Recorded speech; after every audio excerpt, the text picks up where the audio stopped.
Okay then, so I'm going to cook some spaghetti. The first step is to fill the pot halfway with water and turn the heat up and bring it to the boil. Once the water's boiling, grab your spaghetti and snap it in.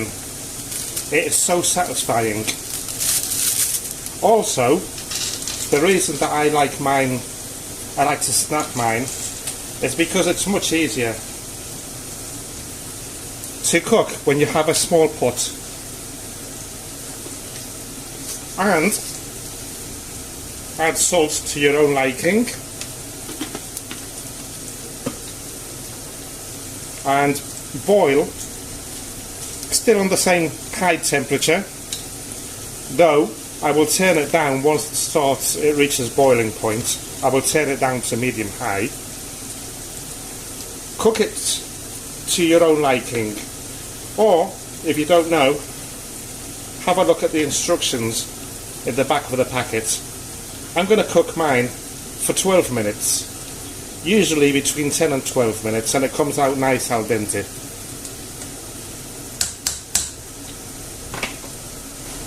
And every now and then I'll just give it a move about, just to make sure that it's not sticking.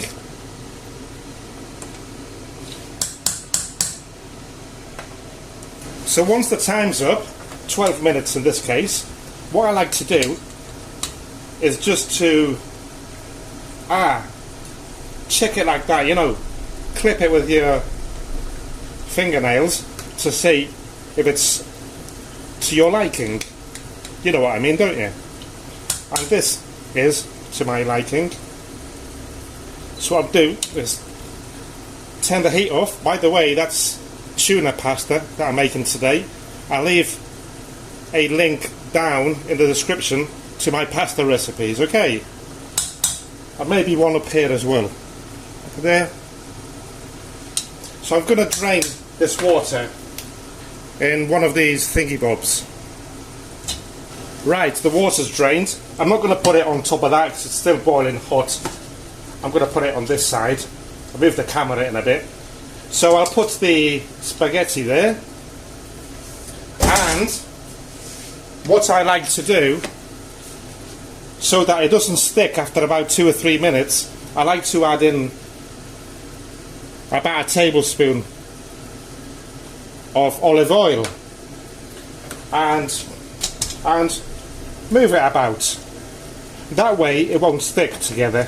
It won't be like a big clump, you know. And that's really to serve if you want to serve it on its own with the pasta on top. What I'm going to do, what I usually do, is chuck that in there. In a minute though. I'm not ready to eat. I've still got a couple of glasses of wine to go through. Anyway, thanks for watching this crappy video. I'll see you soon.